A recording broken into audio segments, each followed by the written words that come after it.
والصلاة والسلام على أشرف الأنبياء والمرسلين وعلى آله وأصحابه أجمعين. قال الله تبارك وتعالى في الحميد: رب هب لي من الصالحين. فبشرناه بغلام حليم فلما بلغ معه السعي قال يا بني إني أرى في المنام أني أذبحك فانظر ماذا تراه. قال يا أبت افعل ما تؤمر ستجدني إن شاء الله من الصابرين. فلما أسلما وتله للجبين وناديناه أن يا إبراهيم قد صدقت الرؤيا إنا كذلك نجزي المحسنين إن هذا لهو البلاء المبين وفديناه بذبح عظيم وتركنا عليه في الآخرين سلام على إبراهيم. وقال رسول الله صلى الله عليه وسلم من وجد ساعة فلم يضحي فلا يقربن مصلانا. সম্মানীয় দিনী ভাইরা, শুকরিয়া আদায় করছি মহান রবের দরবারে, যিনি সালাতুল জুমা আদায়ের জন্য আমাদেরকে মসজিদে আসার বসার কোরআন এবং সুন্নাহ ভিত্তিক গুরুত্বপূর্ণ খুতবা শোনার তৌফিক দিলেন, সেই জন্য পড়ছি আলহামদুলিল্লাহ। আমরা আজকে কথা বলবো কোরবানির ইতিহাস, কোরবানির গুরুত্ব, মাহাত্ম্য, মর্যাদা ও ফজিলত নিয়ে। কোরবানি শব্দটি করবুন শব্দ থেকে এর উৎপত্তি হয়েছে। কোরবানি শব্দের অর্থ হচ্ছে উৎসর্গ করা। কোরবানি শব্দের অর্থ হচ্ছে ত্যাগ, তিতিক্ষা। কোরআনে কারিমে কোরবান শব্দটি কয়েকটি জায়গায় ব্যবহৃত হয়েছে। কোরবানির ঐতিহাসিক গোড়াপত্তনের ইতিহাস বর্ণনা করতে গিয়ে আল্লাহ সুবহানাহু ওয়া তাআলা এই শব্দটির উল্লেখ করেছেন।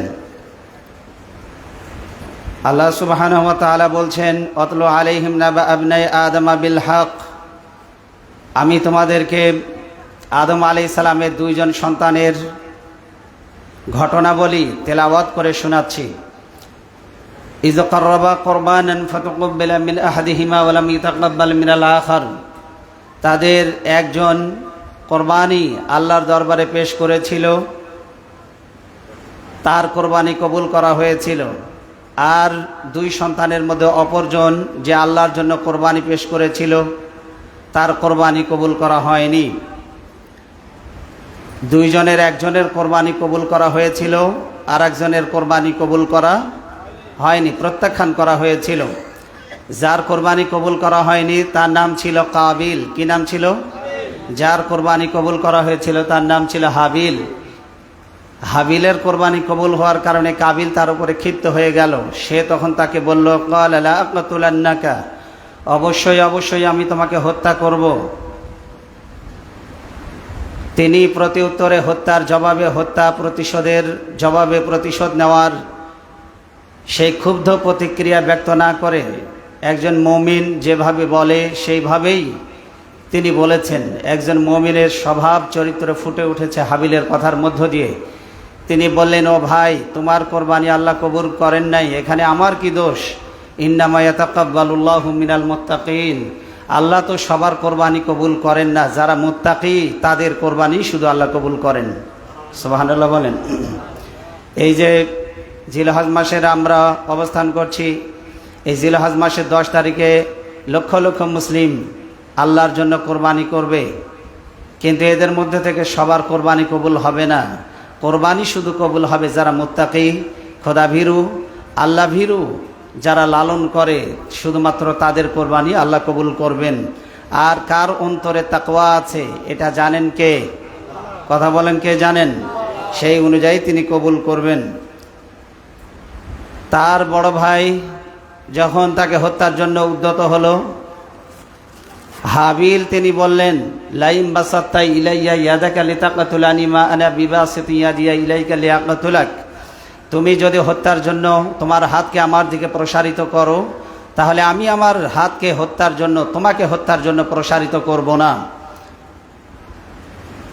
ইন্নী আখাফুল্লাহ রাব্বাল আলামিন, আমি জগৎসমূহের প্রতিপালক আল্লাহকে ভয় করি। সুবহানাল্লাহ বলেন। ইন্নী উরিদু আন তাবুআ বিইসমি ওয়া ইসমিকা ফাতাকুনা মিন আসহাবিন নার। তুমি যদি আমাকে হত্যা করো তাহলে আমার পাপের বোঝা এবং তোমার পাপের বোঝা, দুটো পাপের বোঝাই তুমি বহন করবে।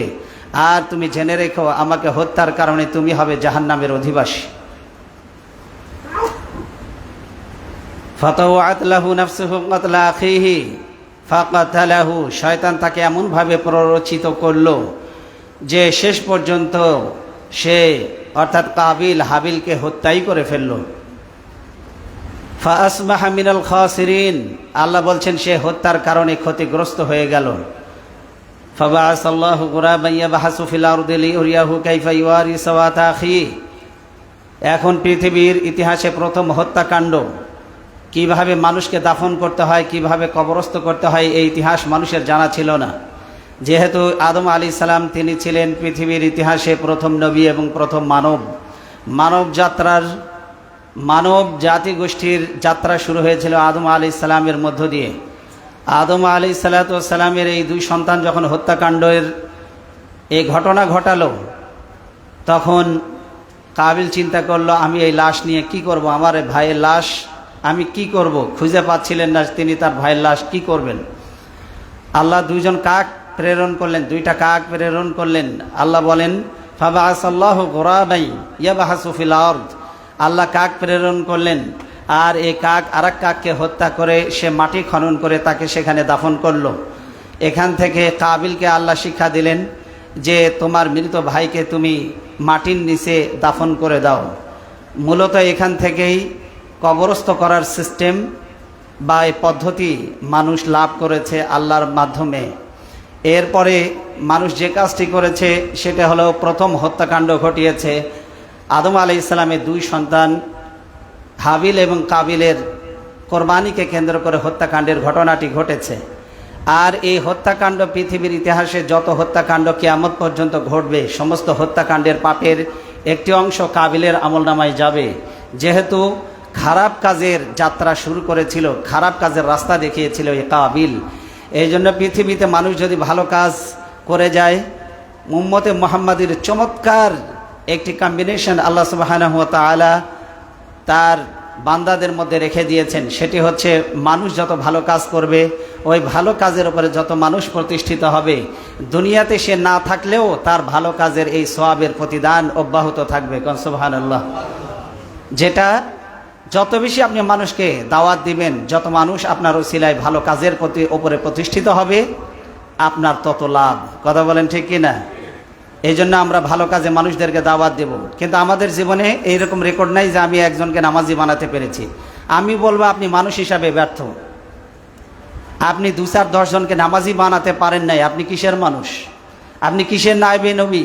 আপনি কিসের উম্মতে মুহাম্মাদি রাসূল সাল্লাল্লাহু আলাইহি ওয়াসাল্লামের উত্তরসূরি? কিভাবে আপনি 10 জন মানুষ নামাজি বানাতে পারেন নাই? যদি টাকা খরচ করেও হয়, হাজার হাজার টাকা যদি একজন ভাইকে যদি দাওয়াতের ময়দানে আনতে গিয়ে যদি খরচ করতে হয়, তাও খরচ করতে হবে। প্রয়োজনে চা খাওয়াতে হবে, প্রয়োজনে অসুস্থ হলে ফলমূল নিয়ে তার বাড়িতে যেতে হবে, যে কোনোভাবে তাকে দ্বীনের পথে আনতে হবে, দাওয়াত দিতে হবে। সে যদি আপনার প্রতি দুর্বল হয়ে যায় আপনার আচরণে, আপনার মুগ্ধতায়, তাহলে অবশ্যই আপনার দাওয়াত সে একদিন কবুল করবে। কথা বলেন ঠিক কিনা? এই জন্য আমরা সবাই দাওয়াতের ময়দানে কাজ করবো তো ইনশাআল্লাহ। আল্লাহ তৌফিক দান করুন। পৃথিবীর ইতিহাসে প্রথম হত্যাকাণ্ড এবং ঐতিহাসিক কোরবানির গোড়াপত্তন এখান থেকে শুরু হয়েছিল। মূল ঘটনাটি ছিল এভাবে: আল্লাহ সুবহানাহু ওয়া তাআলা আদম এবং হাওয়া দুইজনকে যখন শয়তানের প্ররোচনায় জান্নাতের মধ্যে আল্লাহর হুকুম লঙ্ঘন করার কারণে তাদের যখন পদচ্যুতি ঘটেছিল, আল্লাহ তাদেরকে জান্নাত থেকে বহিষ্কার করার পর তারা যখন উভয়ে দুনিয়াতে এলেন, তখন মানব সভ্যতার যাত্রা শুরু হলো। তাদের মাধ্যমে সন্তান প্রজনন হতে লাগলো এবং মানব সভ্যতার বিকাশ ঘটতে লাগলো। কিন্তু মানব সভ্যতার এই বিকাশের ধারাবাহিকতা যেন অব্যাহত থাকে, এই জন্য আল্লাহ বৈবাহিক এই সিস্টেম, এই কাস্টমস চালু করে দিলেন। কিন্তু ভাই বোনে বিবাহ ইসলামী শরীয়তে তখনও নিষিদ্ধ, এখনও নিষিদ্ধ। কিন্তু ভাই বোন আপন জোড়ায় জোড়ায় জন্মগ্রহণ যারা করত তারা সহোদর ভাই বোন হিসেবে বিবেচিত হতো। কিন্তু ভাই বোন বিবাহ ইসলামী শরীয়তে আল্লাহ নিষিদ্ধ করে দিয়েছেন। যেহেতু ভাই বোনে বিবাহ নিষিদ্ধ, এই জন্য আল্লাহ শরীয়তের মধ্যে বিধান চালু করে দিলেন, আগের জোড়ার ছেলে পরের জোড়ার মেয়ে বিয়ে হবে। এই হিসাবে কাবিলের সাথে জন্মগ্রহণ করেছে আকলিমা। বলুন কি নাম? আকলিমা সে ছিল অপরূপা, অনিন্দ সুন্দরী, পরমা সুন্দরী। আর হাবিলের সাথে জন্মগ্রহণ করেছে লিউজা, যে ছিল কুৎসিত, কদাকার এবং দেখতে অসুন্দর। যখন তারা উভয়ে যৌবনে পদার্পণ করলো, বিবাহের বয়স যখন হয়ে গেল, তখন স্বভাবতই কাবিলের সঙ্গে বিয়ে হবে লিউজার, যেহেতু পরের জোড়ার মেয়ে আর আগের জোড়ার ভাই। আর হাবিলের সাথে বিয়ে হবে পরমা সুন্দরী আকলিমার। কিন্তু কাবিল সে দেখলো যে আমার বোন, যে আমার সহোদর বোন, যার সাথে আমি জন্মগ্রহণ করেছি, সে পরমা সুন্দরী, কিন্তু সে হাতছাড়া হয়ে যাচ্ছে, আমি তাকে বিয়ে করতে পারছি না। তখন আদম আলাইহিস সালাম বললেন, সে যখন বিয়ে করতে চাইলো, আদম আলাইহিস সালাম বললেন, এটা আল্লাহর শরীয়তের সম্পূর্ণ বিপরীত, তুমি তাকে বিয়ে করতে পারবে না। তখন যুক্তি পেশ করলো যে আমি দুই দিক থেকে আকলিমাকে বিয়ে করার হকদার। এক নম্বর হলো সে আমার সাথে জন্মগ্রহণ করেছে, তাই আমি তাকে বিয়ে করব, আমি হলাম হকদার, আর আমি তাকে বিয়ে করেই ছাড়ব। এভাবে যখন সে তার জিদ, তার অহংকার, অহমিকতার উপরে যখন সে তার অটল অবিচল স্থিরতা যখন বজায় রাখলো, তখন আদম আলাইহিস সালাম জানালেন আল্লাহর সিদ্ধান্তের কথা। তিনি বললেন, তোমরা দুজনেই কোরবানি করো, যার কোরবানি কবুল হবে আল্লাহর সিদ্ধান্ত তার উপরে চূড়ান্তভাবে, তার ওপরে আল্লাহর রায় চূড়ান্তভাবে গৃহীত হবে এবং সে জয়ী হবে এবং তার সিদ্ধান্ত অনুযায়ী তাকে বিয়ে দেওয়া হবে। তারা উভয়ে রাজি হলো আল্লাহর সমীপে কোরবানি করার জন্য। একজন ছিল খামারি, একজন কি ছিল, আর একজন ছিল কৃষিজীবী, আর একজন ছিল কৃষক। কে কৃষক ছিল? কাবিল ছিল কৃষক। সে আল্লাহর জন্য যে কোরবানিটা দেবে, উচিত ছিল সবচেয়ে ভালো সেই কোরবানি আল্লাহর জন্য উপস্থিত করবে। কিন্তু তা না করে সে যেটা করলো সেটা হলো ধানের মধ্য থেকে সবচেয়ে খারাপ ধান, গমের মধ্য থেকে সবচেয়ে খারাপ গম, মানে ভালো মাল আর খারাপ মাল দুটোকে পৃথক করে খারাপ মালগুলো কোরবানির জন্য আল্লাহর জন্য সে উৎসর্গ করে দিল, পাহাড়ের পাদদেশে সে রেখে আসলো। আর হাবিল কোরবানির জন্য যেহেতু সে ছিল খামারি, খামারির মধ্যে সবচাইতে মোটা তাজা, সবচাইতে সুস্বাস্থ্যের অধিকারী, সবচেয়ে নান্দনিক এবং আকর্ষণীয় যে বস্তুটি, যে কোরবানির পশুটি, সেটাই সে আল্লাহর জন্য নিবেদন করলো। দুইজনেই, একজন খামারি আর একজন কৃষক, তাদের মাল, তাদের পণ্য, তাদের বস্তু যখন কোরবানির জন্য পাহাড়ের পাদদেশে যখন রেখে আসলো, পাহাড়ের চূড়ায় যখন রেখে আসলো, তখন আগুন আসমান থেকে এসে কোরবানি ভস্ম করে দিত। এটা ছিল তৎকালীন যুগে কোরবানি কবুল হওয়ার বিধান বা সিস্টেম, কাস্টমস। যার কোরবানি কবুল হতো তারটা ভস্ম হয়ে যেত, আর যার কোরবানি কবুল হতো না তারটা যে অবস্থায় রাখতো সে অবস্থায় পড়ে থাকতো। যেহেতু কাবিলের কোরবানি কবুল হয়নি, ওই অবস্থায় পড়েছিল, আর হাবিলের কোরবানিটা আল্লাহ কবুল করে নিয়েছেন। কোনো কোনো বর্ণনায় এসেছে পুড়ে ভস্ম হয়ে গিয়েছে, কোনো কোনো বর্ণনায় এসেছে সেটাকে আল্লাহ আসমানে তুলে নিয়েছিলেন। এবং ইসমাইল আলাইহিস সালামকে জবাহের সময় 40 বছর যে দুম্বাটি জান্নাতে চড়েছিল, সেই দুম্বাটিকে আল্লাহ সুবহানাহু ওয়া তাআলা ইসমাইল আলাইহিস সালামের জায়গায় ইব্রাহিম আলাইহিস সালামের ছুরির নিচে দিয়ে ইসমাইলকে রক্ষা করে তিনি কোরবানির বিধানকে চালু করে দিয়েছিলেন। কোনো কোনো বর্ণনায় পাওয়া যায় এই দুম্বা যেটা ইসমাইল আলাইহিস সালামকে সরিয়ে ইব্রাহিম আলাইহিস সালামের ছুরির নিচে দেওয়া হয়েছিল, এই দুম্বা হলো সেই দুম্বা, যেই দুম্বা বা যে পশু হাবিল আল্লাহর জন্য উৎসর্গ করেছিল। দু ধরনের বর্ণনা আমরা ইতিহাস থেকে জানতে পারি। তো মূলত এখান থেকে ঐতিহাসিক কোরবানির গোড়াপত্তন শুরু হয়েছিল। এটা ছিল মূল ওই ইতিহাস, কোরবানির গোড়াপত্তন। এটা সূরা আল মাইদা 27 নম্বর আয়াত এবং তৎসংশ্লিষ্ট তাফসিরে এ কথাই উল্লেখ করা হয়েছে। এবার আসুন, কোরবানি আমরা দেব আল্লাহর জন্য। কার জন্য কোরবানি দেব বলুন? সবাই বলুন, কোরবানি কার জন্য? আল্লাহর জন্য। বর্তমানে আমরা যে কোরবানি দিই, এই কোরবানিটা কার সুন্নাহ? দুর্বল একটি হাদিসের মধ্যে যায়েদ বিন আরকাম থেকে বর্ণিত, তিনি বলেন যে মাহাজিহিল আযাহি ইয়া রাসূলুল্লাহ, হে আল্লাহ রাসূল সাল্লাল্লাহু আলাইহি ওয়াসাল্লাম, এই কোরবানিটা কি, এটা কার সুন্নাহ? তিনি বললেন সুন্নাতু আবিকুম ইব্রাহিম আলাইহিস সালাম, এটা হচ্ছে তোমাদের পিতা ইব্রাহিম আলাইহিস সালামের সুন্নাহ। কোন সুবহানাল্লাহ। কার সুন্নাহ এটি? ইব্রাহিম আলাইহিস সালামের সুন্নাহ। সাহাবী জিজ্ঞাসা করলেন, হে আল্লাহ রাসূল, এই কোরবানি আমাদের জন্য কি লাভ? রাসূল সাল্লাল্লাহু আলাইহি ওয়াসাল্লাম বললেন, ক্বালা বিকুল্লি শাআরাতিন মিনাস সুফি হাসানা, কোরবানি যে পশু তুমি কোরবানি করবে, এই কোরবানির যতগুলি পশম পশুর গায়ে থাকবে ততগুলি সওয়াব আল্লাহ তোমাকে দান করবেন। যদিও হাদিসটির মান হচ্ছে দুর্বল, তবুও এই হাদিসটি এটাতে ইঙ্গিত করা হয়েছে এটা হলো ইব্রাহিম আলাইহিস সালামের সুন্নাহ। কার সুন্নাহ? ইব্রাহিম আলাইহিস সালাম এর সুন্নাহ। কিভাবে বর্তমানে এই কোরবানির ইতিহাস সৃষ্টি হলো, আসুন সেই কোরবানির ইতিহাস আমরা একটু পর্যালোচনা করি কোরআনের আলোকে। ইব্রাহিম আলাইহিস সালাম বয়সের দোরগোড়ায় যখন পৌঁছে গেলেন, ইব্রাহিম আলাইহিস সালাম পৃথিবীতে বেঁচে ছিলেন 200 বছর। কত বছর? 200 বছর। এর মধ্যে নানান পরীক্ষা চড়াই উতরাই এবং নানাভাবে আল্লাহ তাকে পরীক্ষা করেছেন এবং প্রতিটি পরীক্ষায় সফলতার সাথে তিনি উত্তীর্ণ হয়েছেন। কোন সুবহানাল্লাহ।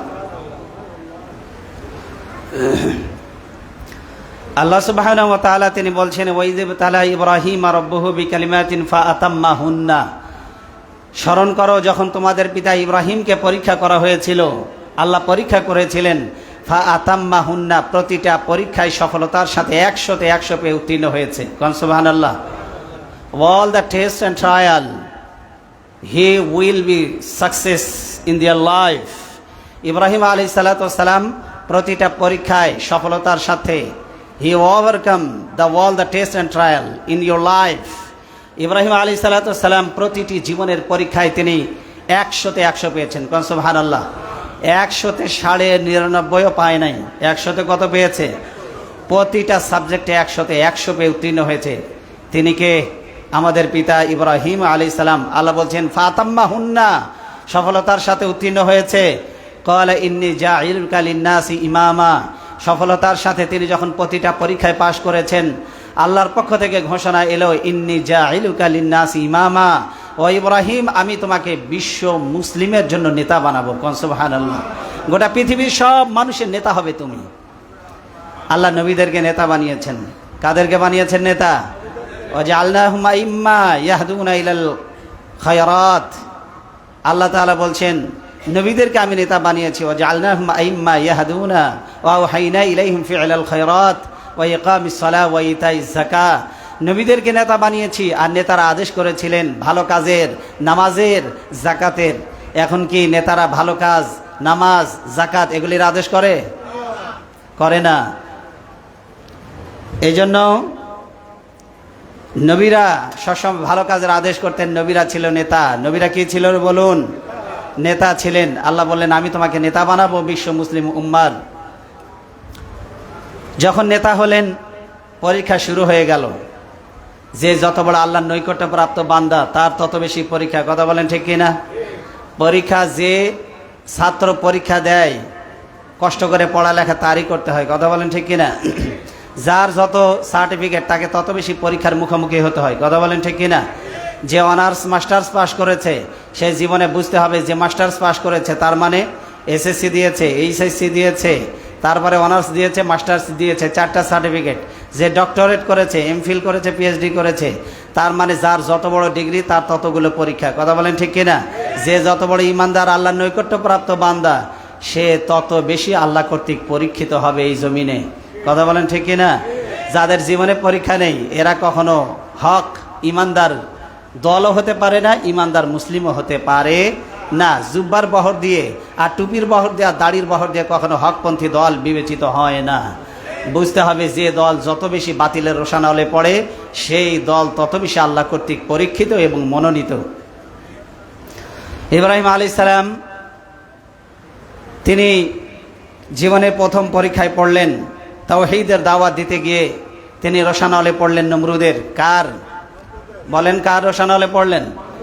নমরুদের। সেখানেও তিনি পাশ করলেন। আগুনের মধ্যে ফেলে দিল নমরুদ, কিন্তু সেখানে জিবরাইল আমিন এসে বললেন ইব্রাহিম তোমাকে আগুনের মধ্যে ফেলানো হচ্ছে, আমার কাছে সাহায্য চাও, আমি আগুনগুলো তুলে নমরুদের বংশ জ্বালিয়ে দেই। তিনি কি সাহায্য চেয়েছিলেন? তিনি বললেন ইন্নাকা ফিল আরদি ওয়াহিদুন ওয়া আনা ফিল ইন্নাকা ফিস সামাই ওয়াহিদুন ওয়া আনা ফিল আরদি ওয়াহিদ। ও রব তুমি আসমানে একা, আমি জমিনে একা। আমি জিবরাইল তোমার কাছে সাহায্য চাইব না, কারণ আমি আগুনে পুড়ে গেলে ওই আল্লাহ তো তিনি দেখছেন। আমি আগুনে পুড়ে গেলে তিনি যদি আমার আগুনে পুড়ে যাওয়াতে তিনি যদি সন্তুষ্ট হন তাহলে আমি ইব্রাহিম 1000 বার আল্লাহকে খুশি করার জন্য আগুনে ঝাঁপ দিতে রাজি আছি। জিবরাইলের কাছে সাহায্য চাইলেন না।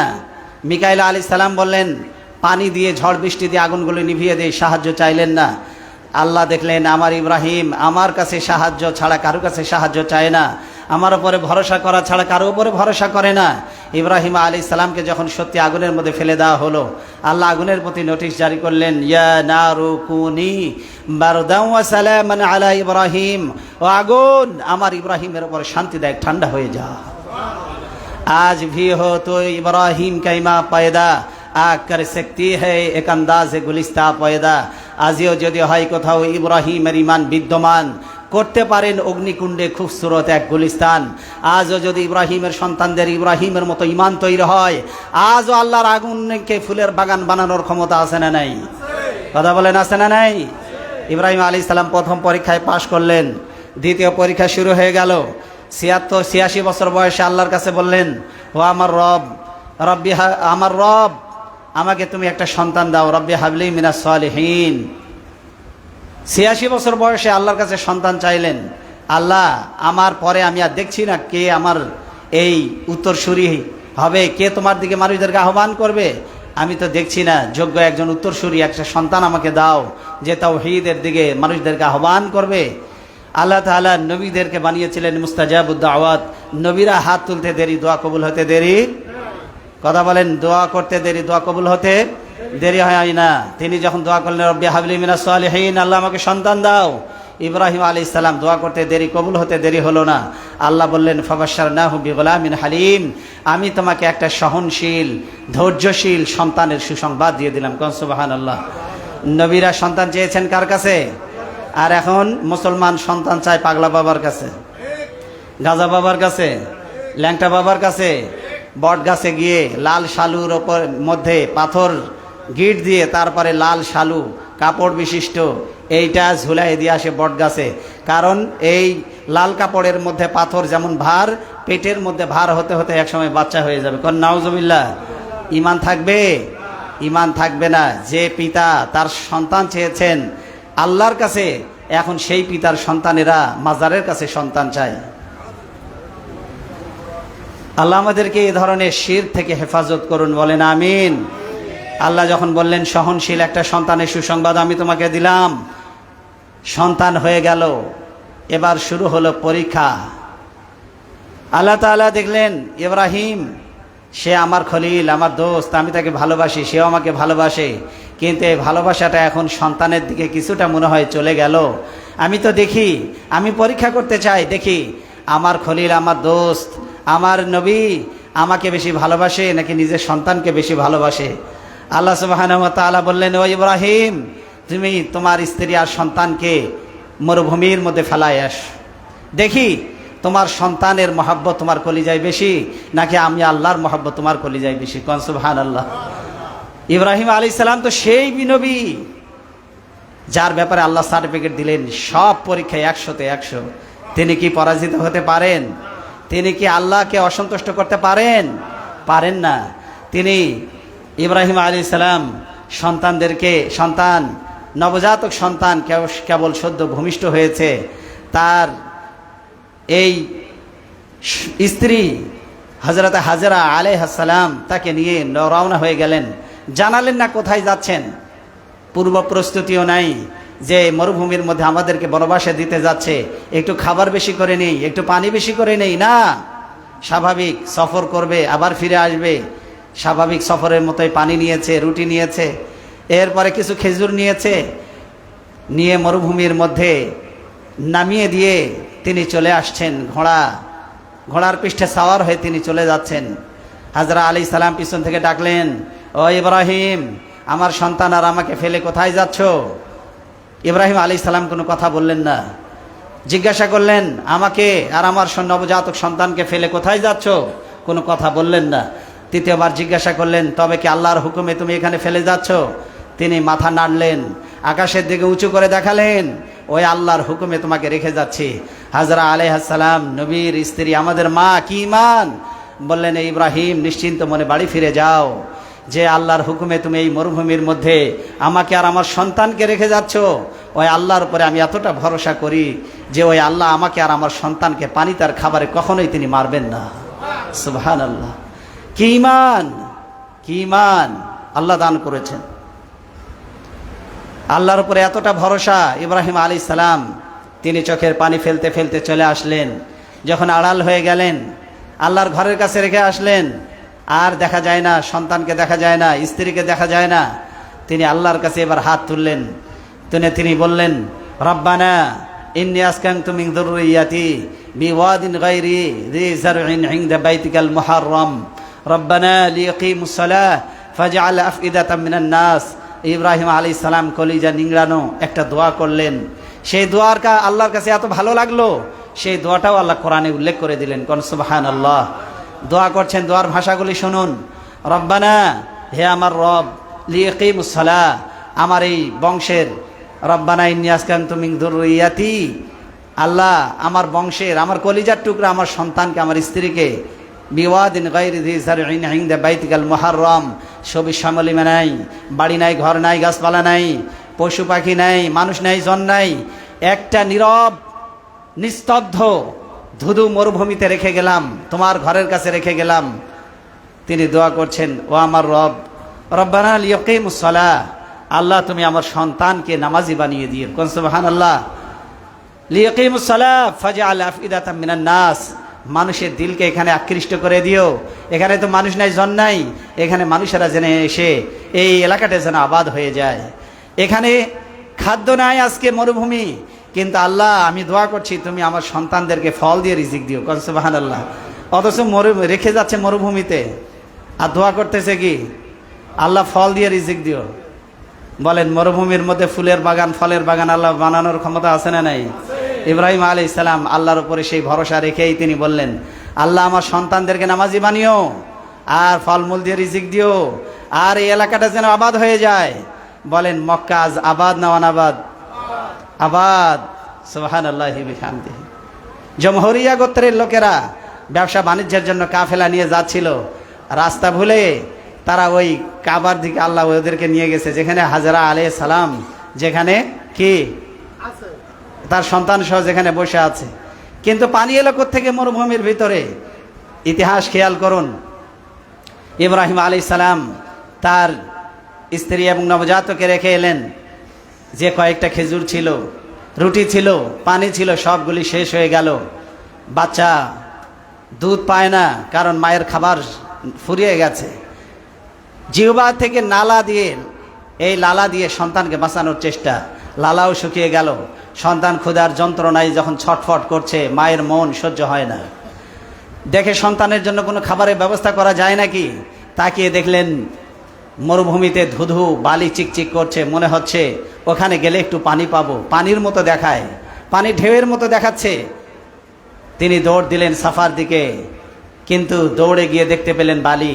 আবার সাফা থেকে দৌড় দিলেন মারওয়ার দিকে, ওখানে এসে দেখলেন বালি। 7 বার একই জায়গায় দৌড়াদৌড়ি করলেন, সাফা থেকে মারওয়া, মারওয়া থেকে সাফা, সাফা থেকে মারওয়া, মারওয়া থেকে সাফা। আল্লাহর কাছে দৌড়াদৌড়ি এত ভালো লাগলো তার সন্তানের জন্য, কিয়ামত পর্যন্ত সমস্ত হাজিদের জন্য সাফা মারওয়া দৌড়াদৌড়ি করা আল্লাহ ওয়াজিব করে দিলেন।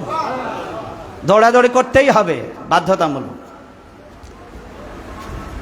যখন মায়ের দৌড়াদৌড়ি, আসমানের ফেরেশতারা কাঁদে, জমিনে সমস্ত সৃষ্টিগুলি নীরব নিস্তব্ধ হয়ে সন্তান আর মায়ের ভালোবাসা যেন অপলক নেত্রে তারা তাকিয়ে অবলোকন করছে। চোখ থেকে অশ্রু দরদর করে ঝরছে। সন্তানের জন্য অকৃত্রিম মায়ের ভালোবাসা, পৃথিবী যেন অপলক নেত্রে চেয়ে দেখছে। হাজরা আলাইহিস সালাম সন্তানের জন্য কিভাবে দৌড়াচ্ছে। আল্লাহর রহমতের দরিয়ায় জোশ এসে গেল। আল্লাহ বললেন, ও জিবরাইল, তাড়াতাড়ি যাও, সন্তানের জন্য মায়ের এই অকৃত্রিম ভালোবাসা আমার আর সহ্য হচ্ছে না। তাড়াতাড়ি করে তুমি তোমার পরের আঘাতে, পাখার ডানার আঘাতে, যেখানে ইসমাইলের পদাঘাত, যেখানে পা পড়ছে, সেখান থেকে তুমি ফোয়ারা জারি করে দাও। সুবহানাল্লাহ। ইসমাইল আলাইহিস সালামের পা পড়তে লাগলো। আল্লাহর হুকুমে জিবরাইল আমিন ওখান থেকে তার পর দিয়ে আঘাত করে সেখান থেকে পানির ফুয়ারা জারি হয়ে গেল। এমন পানির ফুয়ারা জারি হয়ে গেল, ইব্রাহিম আলাইহিস সালাম, কথা তো শোনা যায় না। ইব্রাহিম আলাইহিস সালাম কথা কি শোনা যায়? একটু কষ্ট হচ্ছে, একটু আগায় আসেন। তাহলে একটু আগায় আসেন, আপনারা একটু ফাঁকা জায়গা একটু পূরণ করেন। আসেন আসেন, একটু জায়গায় নড়ে চড়ে বসেন, একটু আসেন, একটু কষ্ট হবে, তারপরেও আল্লাহ সওয়াব দেবেন। আসেন।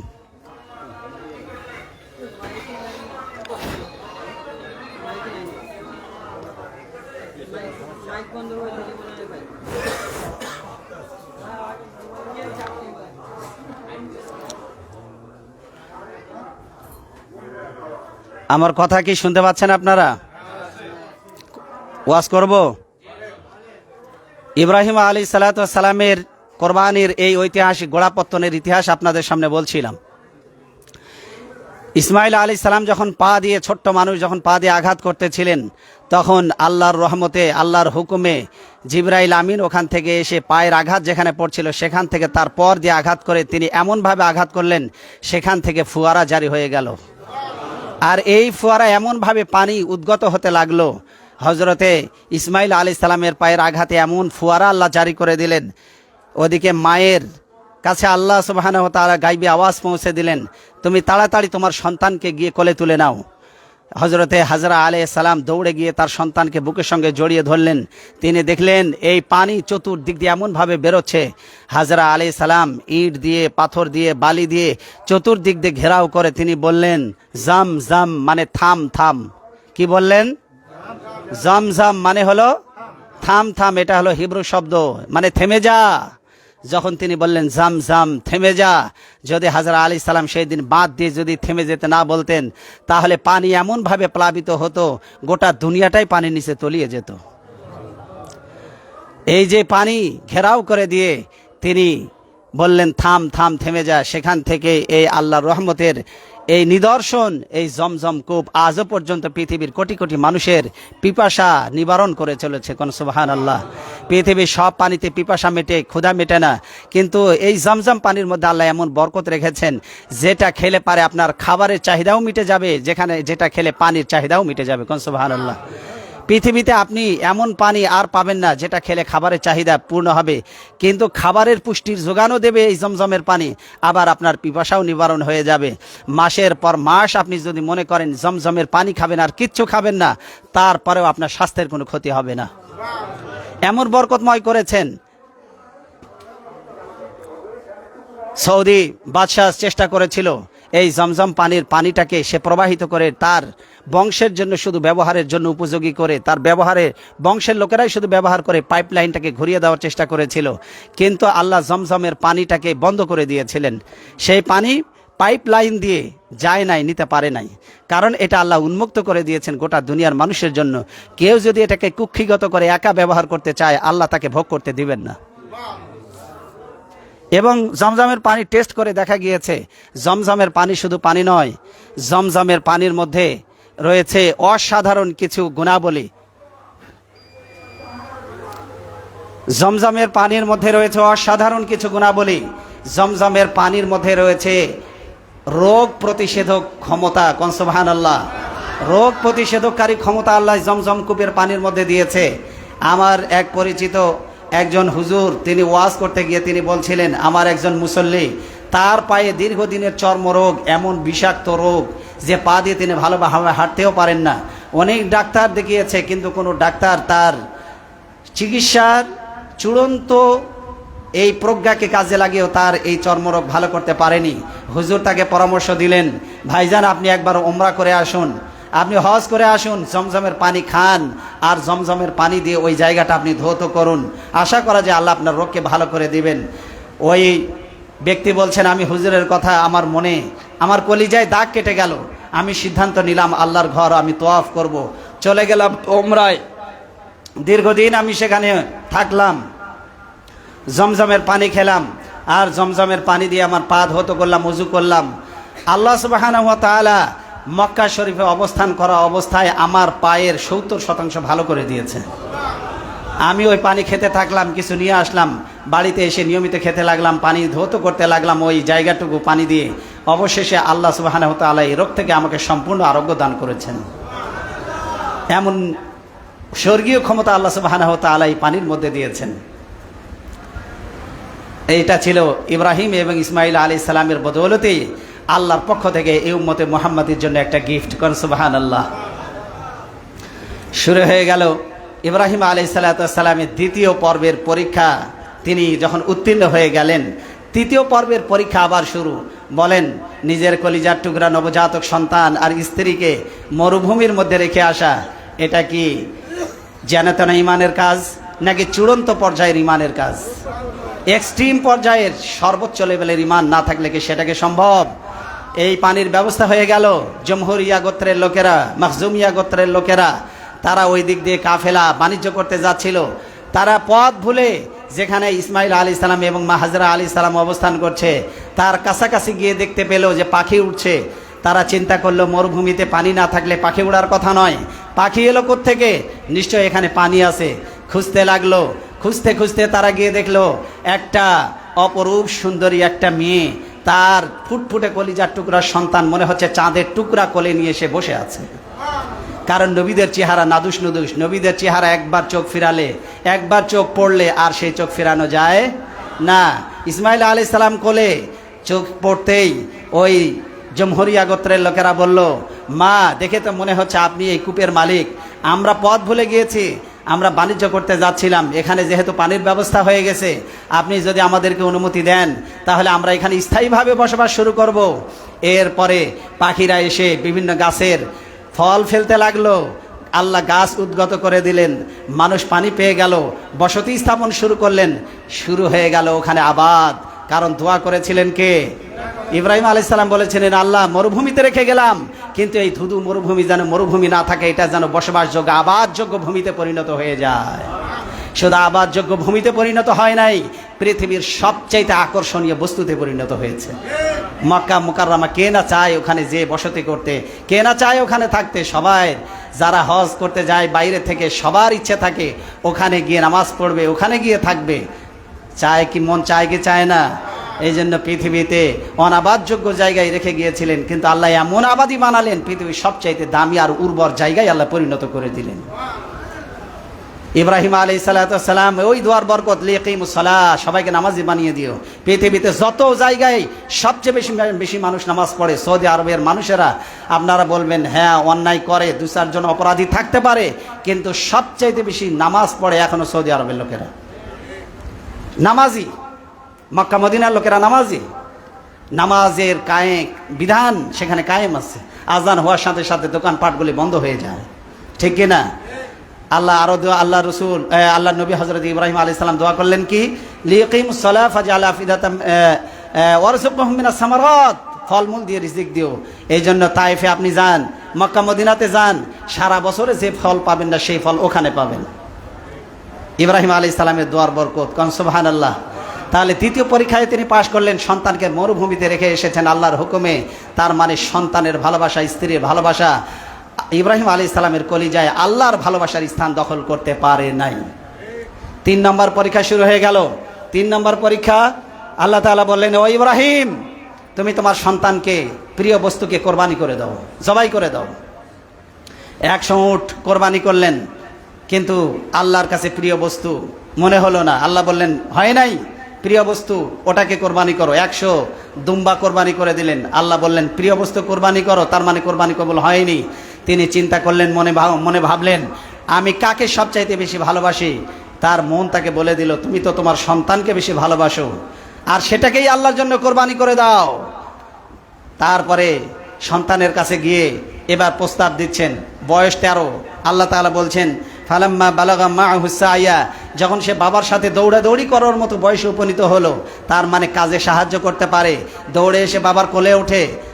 বলেন, 12-13 বছর বয়সে বাবার সঙ্গে ভালোবাসা সম্পর্ক গাঢ় হয় না? 12-13 বছর যত বাড়তে থাকে, সন্তান যখন পৃথিবীতে আসে তখন অত ভালোবাসা থাকে না। বয়স যত গড়াতে থাকে, সন্তান যত বড় হতে থাকে, মায়া তত বেশি জন্মাতে থাকে। কথা বলেন ঠিক কিনা? 10-12 বছর বয়সে যখন উপনীত হয়ে গেল, এবারে এসে বলছে, ইয়া বুনাইয়া, ও আমার কলিজার টুকরা সন্তান, ও নান্না, মুন্না, লাদলা, গেদু, আমার কলিজার টুকরা, নয়নের পুতুলি। কি সুন্দর সম্বোধন! কারণ মানুষের মুখ, মানুষের জবান, মানুষের কথা, এটা এমন এক শক্তি রাখে যেটা মানুষকে বেঁধে ফেলতে পারে। মানুষকে বশ করে ফেলতে পারে। এই জন্য আল্লাহ রসুল বলেছেন ইন্না মিনাল বায়ানি লা সিহরা, মানুষের বক্তব্য হলো জাদু শক্তি, যা মানুষকে প্রভাবিত করে ফেলতে পারে।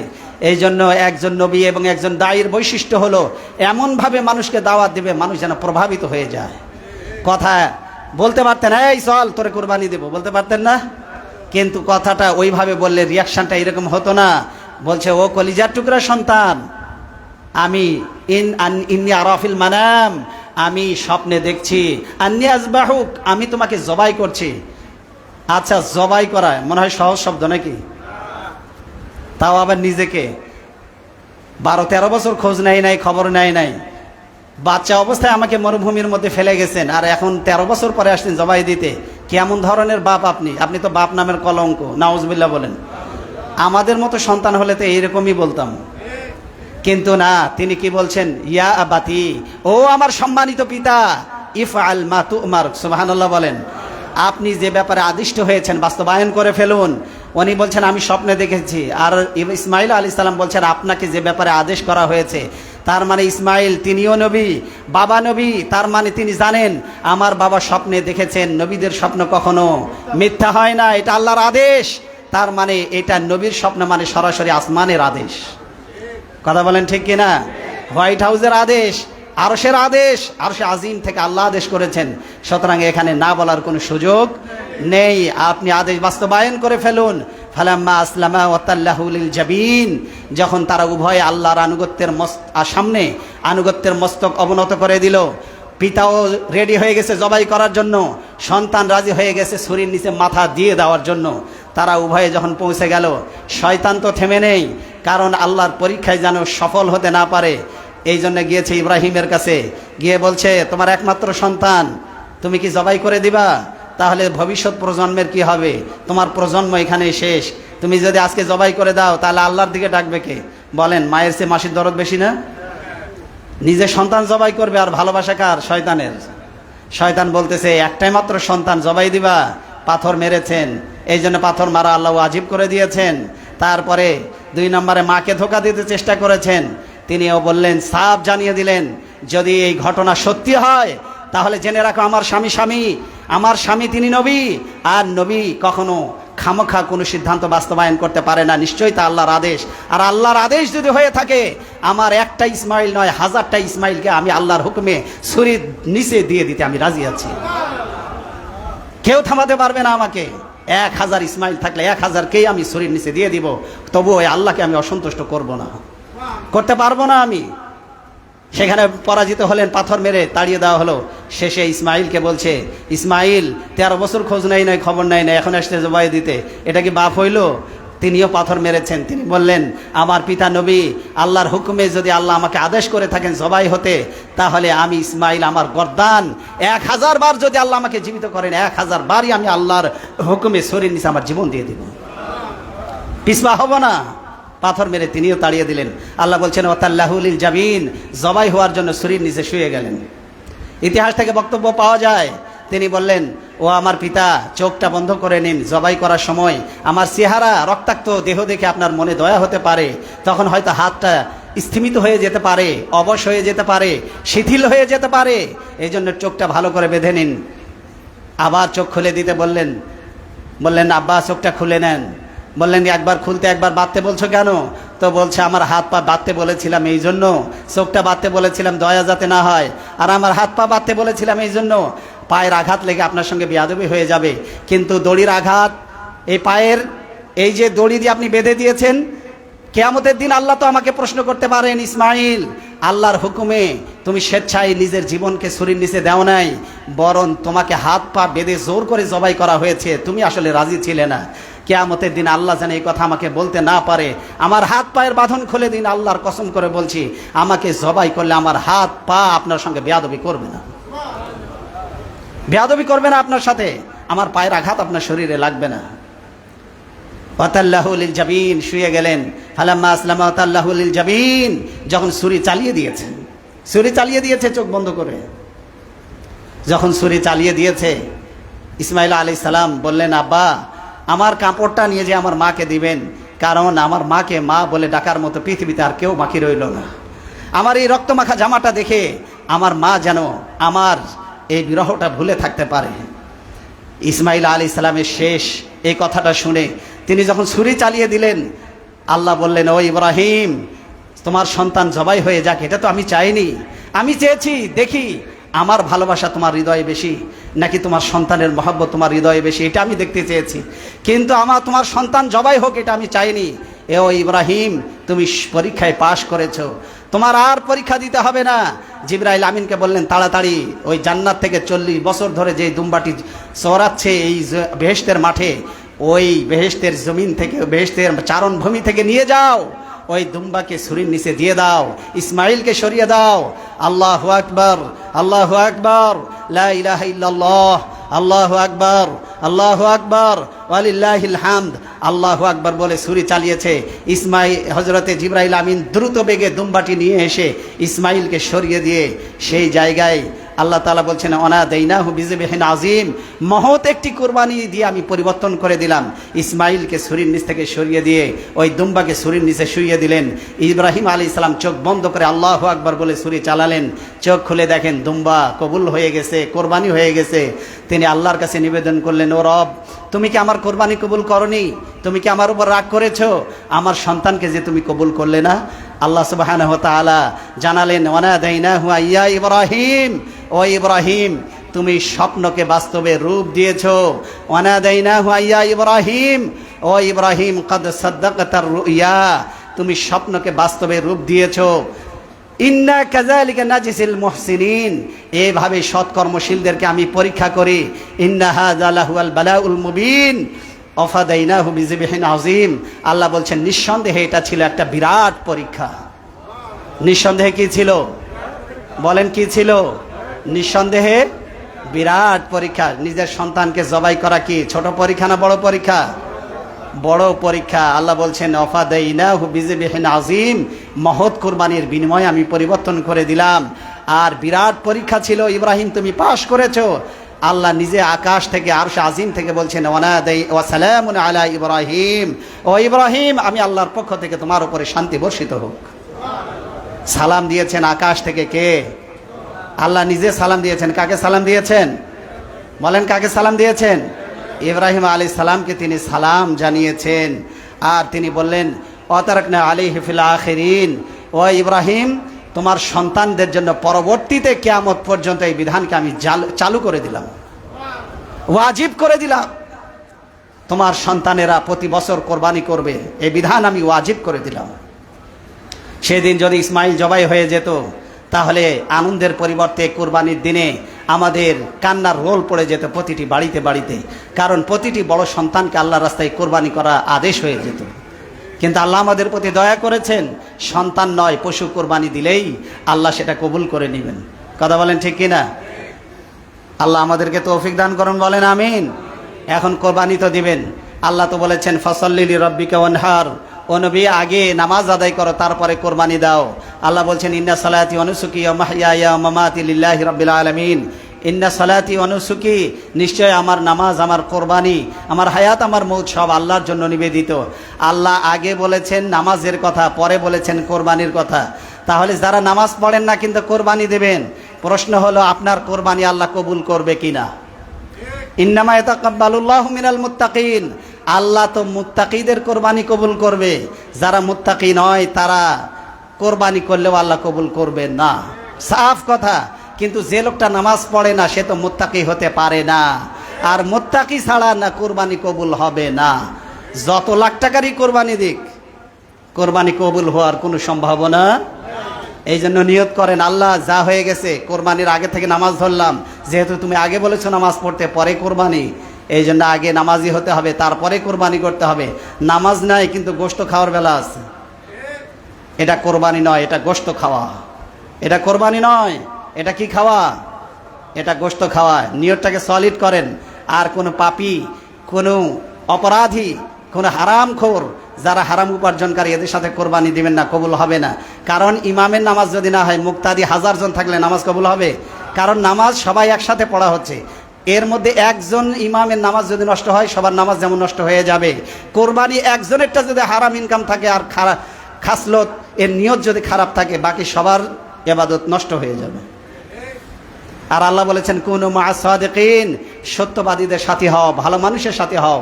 এই জন্য ভালো মানুষের সাথে কোরবানি করবেন, পারলে একা কোরবানি করবেন, আর না পারলে কোরবানি করার প্রয়োজন নাই। যদি সামর্থ্য না থাকে, সামর্থ্য থাকলে অবশ্যই দিবেন, গরু দেওয়ার দরকার নাই, প্রয়োজনে একটা ছাগল দেন যদি ভালো মানুষ না পান।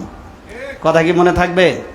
আল্লাহ রসুল বলেছেন মান ওয়াজাদা সাআতান ফালা ইয়াকরবান্না মুসাল্লানা, যার কোরবানি দেওয়ার সামর্থ্য আছে কিন্তু কোরবানি দেয় না, সে যেন আমার ঈদগাহে না আসে।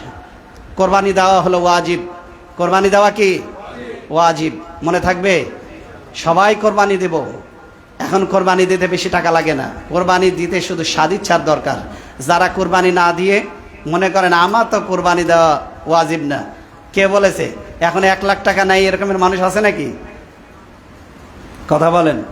এখন গরিব মানুষেরও যায় দেখেন 1 লাখ 2-4 লাখ টাকা ডিপিএস করা আছে। আপনার উপরে কোরবানি ওয়াজিব, কোরবানি দিতে হবে। আর কোরবানি না দিলে ঈদগাহে আসবেন না। আল্লাহ রসুল বলেছে ঈদগাহে আসার তার কোনো প্রয়োজন নেই। এই জন্য কোরবানি দিতে চেষ্টা করবো, রাজি আছি তো ইনশাআল্লাহ? প্রয়োজনে ধার করে কোরবানি দেন। কেন? আপনি যখন অসুস্থ হন ধার করেন না মানুষের কাছ থেকে? এটা তো ওয়াজিব, তাহলে আপনি কেন ধার করবেন না? তবে মনে রাখবেন, সুদি লোন থেকে ধার করে কোরবানি দেবেন, ওইটা আবার কোরবানি হবে না, কারণ ওইটা সুদে লোন তুলেছেন, ওইটা হারাম। এমনি কর্জে হাসানা, কেউ যদি আপনাকে 10,000 দিয়ে 10,000ই ফেরত নেয়, এরকম যদি কেউ ধার দেয়, ধার করে কোরবানি দেন। কথা কি বুঝে আসছে? কারণ এটা ইবাদত, এটাকে অবহেলা করে দেখার কোনো সুযোগ নেই। আল্লাহ আমাদের তৌফিক দান করুন, সবার কোরবানি কবুল করুন, আল্লাহর জন্য কোরবানি দেওয়ার তৌফিক দান করুন, বলেন আমিন। হাযা মা ইনদি ওয়াল ইলমু ইনদাল্লাহ আলাইহি তাওয়াক্কালতু ওয়া ইলাইহি উনীব।